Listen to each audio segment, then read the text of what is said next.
Hello, children.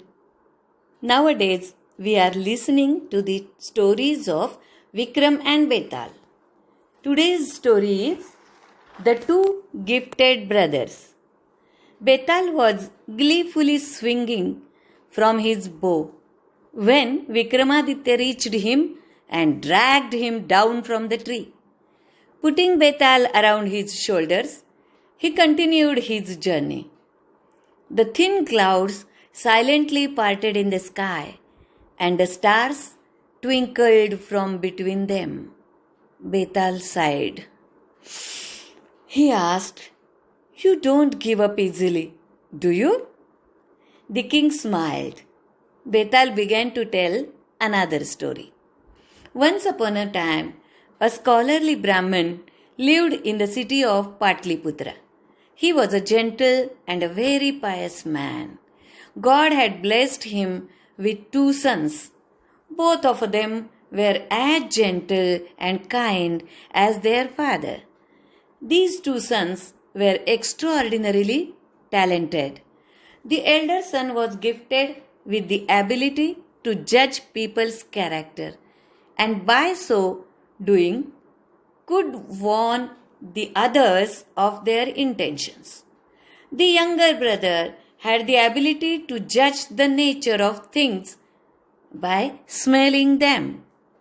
The talents of the 2 brothers began to be much talked about in the kingdom. The king heard of this, and one day they were called to the court. The king wished to employ them as his special advisors. The brothers agreed. They began to assist the king in all his decisions. They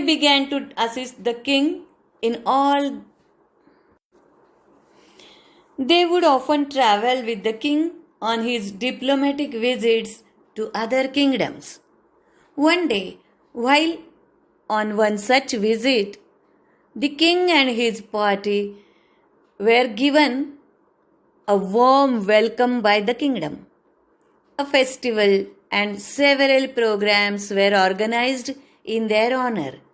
The king and his men feasted on the food and wine all night, and after that, the king wished to take rest. The large royal guest room was richly furnished for them. The king, after having a heavy meal, wanted nothing but to lay his head on the pillow and close his eyes for a bit. He entered the room with the brothers behind him. The elder brother said, "Your Majesty, I don't trust the king of this kingdom. He is jealous of you and plots to kill you." The king said, "Nonsense! He has arranged so much to make us comfortable.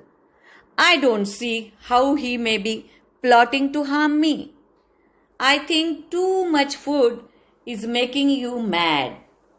Then he sat on his bed and leaned to grab the pillow when the elder brother caught his wrist. "Pardon me, Your Majesty, but I think something is wrong.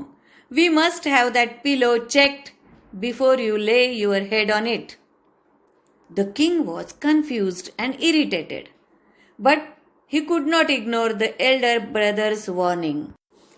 He asked the younger brother to inspect the pillow. The younger brother, who was standing at the door, came closer and sniffed the pillow. The younger brother said, "The pillow is laced with animal hair, Your Highness. Some of those are pretty sharp and shall cut through your skin if you lie on it. The tips are laced with poison that can kill you." The king did not touch the pillow. He decided to spend the rest of the night without a pillow, and the next morning he secretly carried the pillow with him and returned to his own kingdom. When he had it checked by experts, they told him that the brothers had been correct.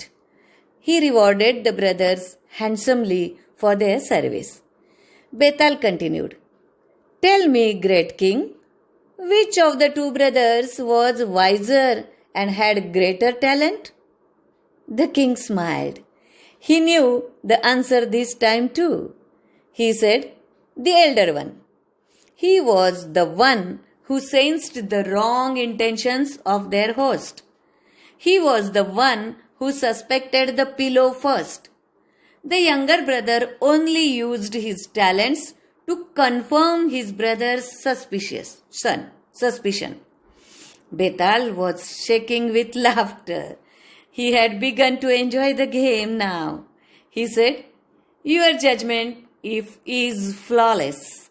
And he rose and flew back to his tree.